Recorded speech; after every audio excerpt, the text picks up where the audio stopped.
Hola a todos y bienvenidos a una nueva entrega del podcast de Ununoctianos de Microbiología Clínica. Hoy vamos a hablar de enfermedades infecciosas del sistema respiratorio. Incluirían tanto infecciones del tracto respiratorio superior, como puede ser la faringitis, la amigdalitis, la escarlatina, la otitis, la sinusitis, la epiglotitis y la difteria, e infecciones del tracto respiratorio inferior, como la laringitis, la traqueitis, la tosferina, la bronquitis y la neumonía. Empezaremos hablando sobre la faringitis aguda. Dentro de la faringitis aguda distinguiríamos en primer lugar la faringioamigdalitis estreptocócica, que estaría causada principalmente por Streptococcus pyogenes del grupo A, aunque también estaría causada por otras bacterias y virus como puede ser el rinovirus, el adenovirus o el coronavirus. Se presentaría en invierno y en primavera y se daría principalmente en niños y adolescentes de entre 5 y 15 años. Comenzaría bruscamente con fiebre, cefalea y dolor de garganta. Seguiría con una inflamación faringoamigdalar, a menudo con exudado, tendríamos una adenopatía cervical dolorosa, tendríamos una ausencia de rinitis, tos, ronquera o diarrea y la transmisión se produciría de persona a persona. Las secuelas postestreptocócicas incluirían la fiebre reumática aguda, que es una enfermedad autoinmune que se declararía de 2 a 3 semanas después de haberse iniciado la faringitis, y la glomerulonefritis, que estaría causada por el depósito de complejos inmunitarios, de anticuerpos con antígenos bacterianos o de bacterias en la membrana de la base glomerular. La otitis media está causada principalmente por bacterias, entre las que destacamos Streptococcus pneumoniae y Haemophilus influenza, pero también por virus, como por ejemplo el virus respiratorio sincital y la influenza. La sinusitis aguda está causada por Streptococcus pneumoniae en el 30 o 40% de los casos y por Haemophilus influenza en el 20% de los casos. Cursaría con congestión nasal, descargas nasales, tos, dolor y presión facial.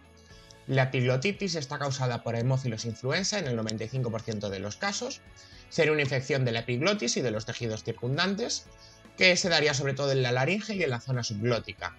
Puede ser muy aguda y ocasionar paro respiratorio en un periodo de 4 horas. Durante todo el podcast estaré mencionando a 2 bacterias que son las principales causantes de enfermedades bacterianas respiratorias. Streptococcus pneumoniae, que es un microorganismo que infecta con más frecuencia, causando neumonías humanas, que causaría neumonía lobular, sinusitis, otitis, artritis, endocarditis, peritonitis y meningitis, y habría cepas capsuladas y no capsuladas, y solo las cepas capsuladas serían virulentas. Haemophilus influenza comprendería bacilos gram negativos nutricionalmente existentes que crecerían en medios enriquecidos como por ejemplo el agar-sangre. No todos serían capsulados y serían productores de bactelomasas. Es un residente habitual del sistema respiratorio, que se transmite por gotitas respiratorias. El tipo B se asociaría con la enfermedad invasiva más grave, que se adheriría a la mucosa respiratoria y la colonizaría. La infección sería sistémica y llegaría al sistema nervioso central. Sus manifestaciones clínicas incluirían meningitis bacterianas, infecciones del tracto respiratorio superior y neumonía. La difteria está causada por Corynebacterium diphtheria, que son bacilos gram negativo, irregulares y no esporulados.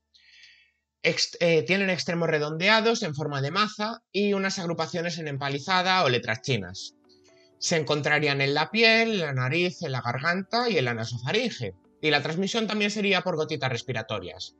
Entre los factores de virulencia destacaríamos la exotoxina proteica, la toxina diftérica, la citotoxina con efectos generalizados en el hospedador, que inhibiría la síntesis de proteínas de células eucariotas.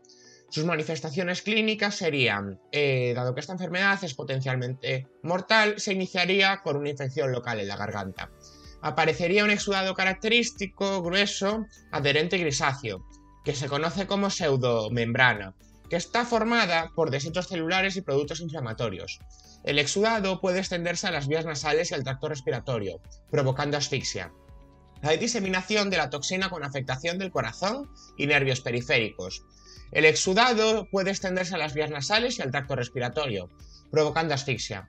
Su tratamiento sería una única dosis de acnitoxina de suero de caballo que inactivaría cualquier toxina circulante, pero no hará fijada a los receptores celulares. La inmunización con el toxoide, administrado con la vacuna DTP, debería iniciarse en la infancia, con intervalos de 10 años que deben administrarse inyecciones de recuerdo del toxoide de la difteria, que se daría conjuntamente con el del tétanos. La laringitis es una inflamación de la laringe que puede cursar sola o con faringitis proximal, traqueitis, bronquitis, disfonía y afonía, que estaría acompañada de fiebre. Sus agentes causales son Streptococcus pneumonia y Haemophilus influenza. La traqueitis es una inflamación de la tráquea que se cursa sola o acompañada de laringitis y bronquitis. Estaría caracterizada por dolor subesternal y tos, con fiebre y esputo abundante. Está causada por virus respiratorios, Streptococcus pneumonia, Haemophilus influenza o Staphylococcus aureus. Pasemos entonces a la tosferina, que tendría patógenos humanos exclusivos como Bartonella pertussis y Bordetella pertussis, y patógenos animales que ocasionalmente afectarían al hombre, como B. brochiseptia. Serían bacilos gram negativos pequeños que requerirían medios especiales para su desarrollo y serían productores de endo y exotoxinas. Se transmitiría por gotitas extracelulares expulsadas al toser, que sobreviviría muy poco tiempo en el ambiente. No es invasiva y se adheriría al epitelio cilíndrico del tracto respiratorio inferior, fijándose al epitelio tractobronquial ciliado, produciendo diversas toxinas y otros factores que interferirían en la actividad de los cilios, causando la muerte celular. Tendríamos varias fases en el desarrollo de la enfermedad. Primero, una fase catarral, con síntomas inespecíficos y progresión hacia tos seca no productiva. Tenemos una fase paroxística, con empeoramiento y paroxismos seguidos de gallos. Habría grandes cantidades de mocos y vómitos, complicaciones como encefalopatías, convulsiones y neumonías. Por último estaría la fase de convalecencia, donde disminuirían los ataques de tos y vómitos y habría una recuperación lenta entre 2 y 3 semanas después.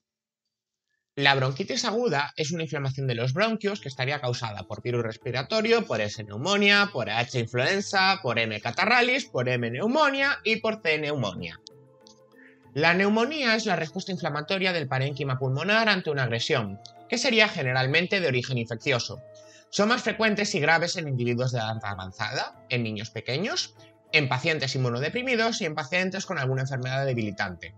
Sus manifestaciones clínicas incluyen fiebre alta, escalofríos, falta de aire, tos con esputo que podría contener sangre y respiración agitada. Las neumonías típicas pueden tener origen intrahospitalario o extrahospitalario. Se desarrollan como consecuencia de una aspiración de secreciones orofaringias, que contendrían microorganismos de la microbiota normal. Suelen tener un inicio brusco, grave, con afectación lobular y con pleuresía. Principalmente tienen un origen bacteriano y responden a la penicilina. Afectarían mayoritariamente a niños y ancianos, y sus agentes etiológicos son S. neumonía, H. influenza y S. aureus. Las neumonías atípicas son generalmente extrahospitalarias. Estarían causadas por la inhalación de microorganismos exógenos que no solían formar parte de la microbiota comensal. El inicio sería gradual y varias veces tendría dolor pleúrico. Habría múltiples causas microbianas y raramente se responde a la penicilina. Se dan mayoritariamente en adultos jóvenes y estaría causado mayoritariamente por bacterias de M. neumonía. Sus signos y síntomas pueden ser mínimos y no incapacitantes. Los micoplasmas no tendrían pared celular. Son muy pequeños, tienen solo una membrana celular con esteroles, serían resistentes a los antibióticos que actúan sobre la pared celular. Formarían parte de la microbiota normal de la boca y del tracto urogenital. M. neumonía se transmitiría por gotitas respiratorias. Pasemos a clamidia neumonía. Bueno, clamidia y clamidofilia serían bacterias intracelulares estrictas que dependerían de las células del hospedador. Existen como cuerpo elemental, abreviado como CE, infeccioso y extracelular, y por último cuerpo reticular, abreviado como CR, de replicación intracelular. Se transmite por gotitas y serían parásitos intracelulares obligados que se manifestarían a través de infecciones respiratorias, como laringitis, con brotes epidémicos de neumonía típica. Legionella pneumófila, que serían bacilos gram negativos que se tiñen débilmente. Serían alargados en la naturaleza y cocobacilos en cultivo. Son parásitos intracelulares facultativos, no encapsulados, con un flagelo polar y se usan medios de cultivo especiales. Su hábitat normal es el agua y el suelo. Colonizaría las torres de refrigeración y los humidificadores, también los aparatos de aire acondicionado, que sería el elemento tradicionalmente asociado con la transmisión de esta enfermedad, y los sistemas de distribución de agua. Toleraría el cloro y sobreviviría a los tratamientos del agua. Por lo tanto, imaginaros en una ciudad como por ejemplo Madrid, donde el consumo de agua del grifo se da prácticamente en el 99% de los habitantes, un brote de legionela. ¿Qué pasaría? Nadie lo sabe. Bueno, el contagio se produciría principalmente por la inhalación de aerosoles que contendrían los microorganismos, y estos microorganismos son resistentes a la fagocitosis. Vamos a explicar cómo se produce el contagio entonces. Bueno, Legionella neumófila vive en el agua y allí parasitaría amebas. Y en la mayoría de personas esta no sería contagiosa si se bebe. Bueno, si entra en una instalación con agua caliente, la bacteria se instalaría y se multiplica. Una instalación de agua caliente como podría ser perfectamente una caldera doméstica. Crearía colonias con más facilidad en instalaciones en mal estado.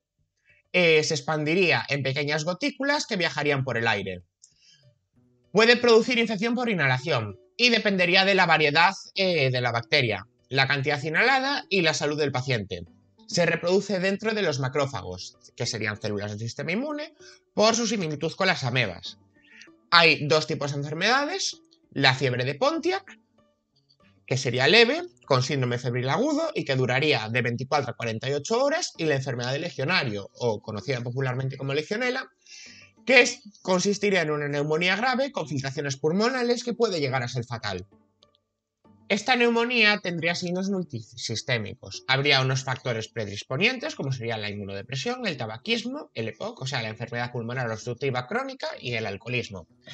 La neumonía estaría asociada a una tos que solo es ligeramente productiva, y este sería el signo evidente. En el 25 al 50% de los casos se produce una diarrea líquida no sanguinolenta. Podría haber también náuseas, vómitos y síntomas neurológicos. La enfermedad de Pontiac sería parecida a la gripe y se daría típicamente en individuos sanos. La recuperación sería completa al cabo de una semana. Pasemos a otra enfermedad ya algo más conocida, como es la tuberculosis, que estaría causada por micobacterias, bacilos rectos o ligeramente curvados, que serían aerobios, inmóviles, no esporulados y sin cápsula. Son ácido alcohol resistentes debido a la presencia en su superficie de ciertos componentes lipídicos únicos que se denominarían ácidos micólicos. No serían coloreables por la tinción de Gram, aunque la estructura de su pared correspondería con las bacterias Gram positivas. Tienen crecimiento muy lento y son intracelulares, sobre todo en los macrófagos. La tuberculosis es una enfermedad infectocontagiosa crónica que generalmente afectaría a los pulmones, pero que puede causar lesiones en cualquier órgano o tejido del cuerpo humano. Está producida por el complejo de Mycobacterium tuberculosis, que sería un bacilo fino inusualmente resistente a la desecación. La mayoría de los desinfectantes, excepto el formaldehído y el butaraldehído, los ácidos y los alcalis. Es una bacteria típica de crecimiento lento y no estaría pigmentada. Tendría capacidad para producir grandes cantidades de niacina y no produciría toxinas, ya que su capacidad de virulencia sería su capacidad de multiplicarse dentro de los macrófagos. Su transmisión sería por vía aérea, es decir, de persona a persona, por inhalación de microaerosoles, que son núcleos de pequeñas gotitas de 1 a 5 micrómetros de diámetro, que contienen bacilos tuberculosos y que se eliminarían con la tos, el estornudo o al hablar. Se puede transmitir también por vía digestiva, por ingestión de leche contaminada procedente de vacas tuberculosas, y habría mecanismos de transmisión excepcionales, como por ejemplo a través de las mucosas cutáneas, sobre todo a través de contaminaciones de origen profesional, de veterinarios y personal cuidador de ganado y personal de laboratorios. ¿Cuáles son sus manifestaciones clínicas? Bien, en primer lugar tenemos la infección, que suele ser totalmente asintomática, pero en algunos casos podría presentarse un cuadro de tipo gripal o alguna manifestación atenuada tipo fatiga, palidez y alteración del estado general. La tuberculosis primaria, que en el 5% de la población respondería con enfermedad al primer contacto con el bacilo, y el 95% de la población limitaría la enfermedad y nunca se manifestaría, o también podría sufrir una respuesta secundaria. Después tenemos la tuberculosis de reactivación, que consistiría en una pérdida de peso, en la sudoración nocturna, una fiebre ligera, tos crónica, expectoración y hemoptitis, y con el avance de la tuberculosis se pierde la estructura pulmonar normal. Son típicas la pérdida de volumen, la fibrosis y la retención con síntomas respiratorios generalmente debilitantes. Se formarían granulomas, habría una necrosis en el centro de ese granuloma que se conoce como calcificación. y habría una cicatrización y formación de complejos de Gauss, que son focos de calcificación conjuntamente con infección de ganglios linfáticos. Hablemos de la reacción tuberculínica o prueba de Mantoux, que sería una prueba de hipersensibilidad retardada frente a la proteína tuberculosa de gran interés diagnóstico para una infección tuberculosa. Consistiría en una inyección intradérmica de 0,1 ml de tuberculina, PPD, o sea, Purified Protein Derivates, que es un derivado proteico sintético purificado que se obtendría por filtración del cultivo de Microbacillus tuberculosis en un medio líquido sintético y precipitaría con ácido tricloroacético. La lectura de la reacción debería hacerse a las 48 o 72 horas midiendo el diámetro transverso de la inundación producida.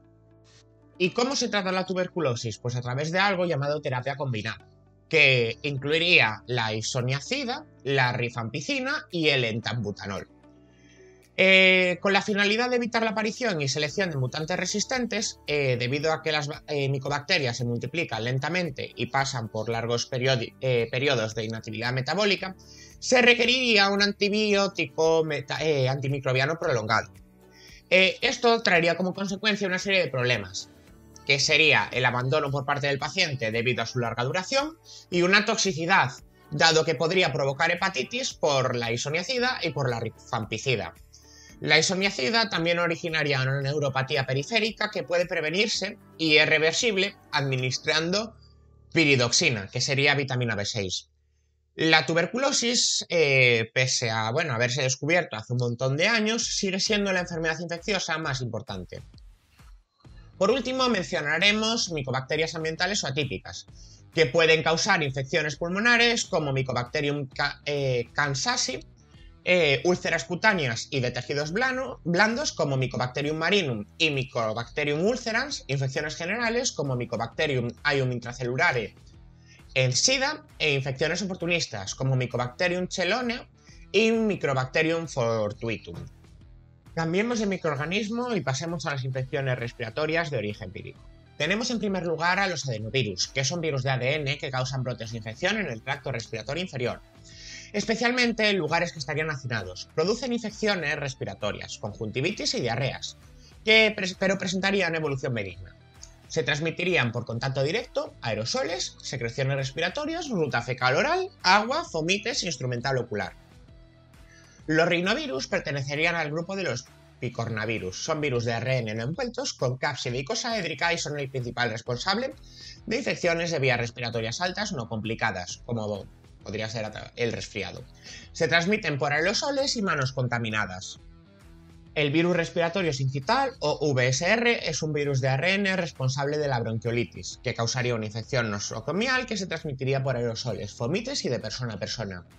El VRS es el principal patógeno vírico del tracto respiratorio en niños y el principal causante de la bronquiolitis y de la neumonía en bebés menores de un año.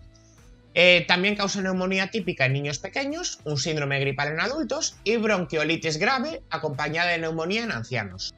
Los coronavirus, y digo los coronavirus porque son una familia de virus, donde no solo estaría el SARS-CoV-2, causante de la COVID-19, habría muchos más virus, entre ellos, el SARS, el MERS y otros virus que causan simples resfriados. Serían virus de ARN con simetría helicoidal, con envuelta que tendría unas proyecciones periféricas. Causaría infecciones en niños y lactantes, que serían similares al rinovirus. Ocasionalmente causa neumonía y gastroenteritis. Es el culpable del síndrome respiratorio agudo severo, el SARS, que hemos mencionado antes, que sería la neumonía asiática, y del MERS y del SARS-CoV-2 y de esta familia ya serían esos los virus conocidos ya. Pasemos al síndrome pulmonar por hantavirus, que fue descubierto en 1993 en el oeste de Estados Unidos. Pertenece a la familia Butyraviridae y tendría ARN monocatenario en una nucleocápside helicoidal con cubierta. Su inicio se presentaría como una gripe, pero evolucionaría rápidamente a una insuficiencia respiratoria con una mortalidad de hasta el 40%.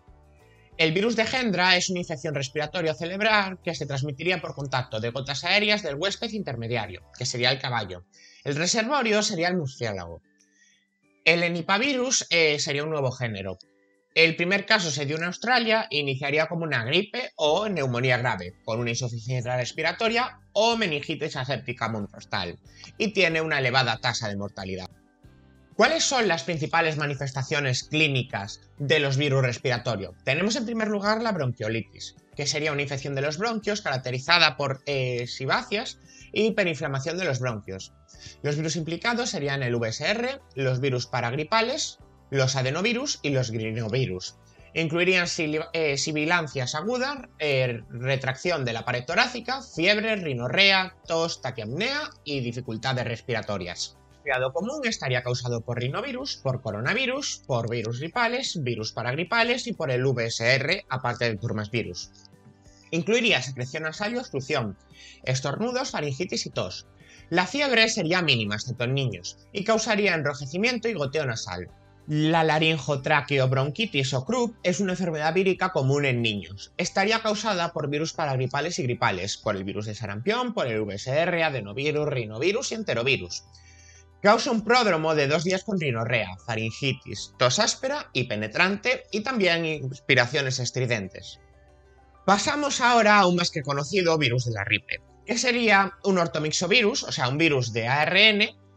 Y bueno, la gripe sería una infección vírica del sistema respiratorio, que desde la nariz hasta los bronquios, que se puede extender a los pulmones y se complica con neumonías. Las epidemias de la gripe se declararían de manera regular en todo el mundo. Se transmitiría por gotitas respiratorias y afectaría solamente al tracto respiratorio, pero raramente se produciría viremia o diseminación hacia otros órganos. Puede haber complicaciones bacterianas. La patogénesis sería la siguiente. De una persona infectada en 1 o 2 días se podría producir la excreción de virus, de 1 a 4 días, que se multiplicaría en el epitelio respiratorio. En clínica cursaría con fiebre, mialgia, cefalea, escalofríos, tos, rinorrea y dolor de garganta. Presenta una convalecencia de 10 a 20 días, con persistencia de tos y laxitud. Pasemos a la epidemiología del virus de la gripe. Bien, los virus gripales se clasificarían en grupos A, B y C según los antígenos H y N de sus envueltas proteicas. La hemaglutina o espícula H sería lo que permitiría la absorción y penetración, y hay 9 subtipos. La neuramidasa o espícula N permitiría la liberación de virus de una célula infectada y su propagación a las células cercanas. Habría 16 subtipos.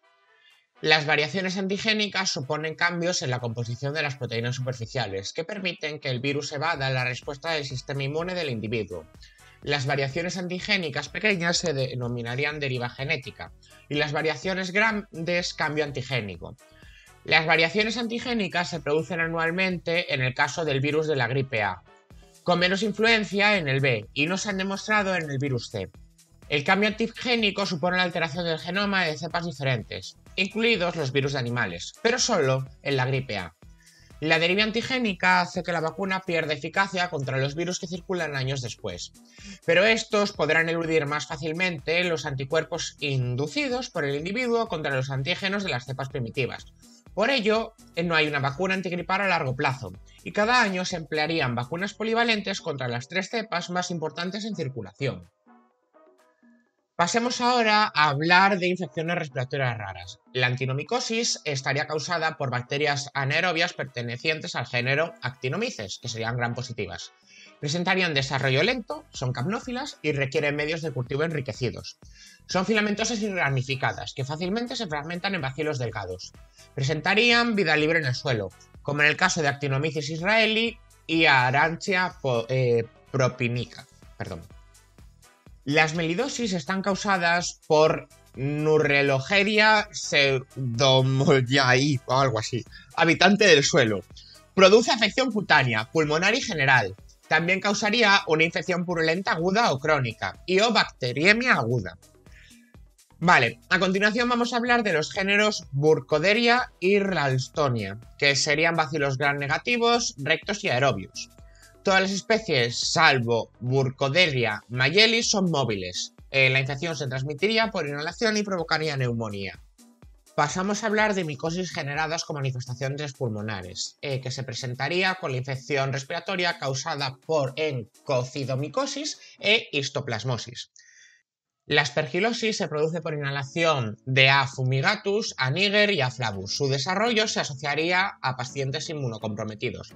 Se distinguiría la aspergilosis pulmonar alérgica en asmáticos, que produciría tampones bronquiales y un aumento de la disnea. El aspergiloma, que es una masa micótica en una cavidad que ocasionaría hemoptisis. La neumonía fulminante, que en inmunodeprimidos cursaría con fiebre elevada, tos, disnea progresiva, insuficiencia respiratoria y podría provocar la muerte en 1 a 3 semanas. Y bueno, chicos, esto ha sido todo en el podcast de hoy. Like y sub si os ha gustado, si lo estás viendo en YouTube. Y si no lo estáis viendo en YouTube, pues el mecanismo que sea. Nos vemos para la próxima. ¡Chao, chao!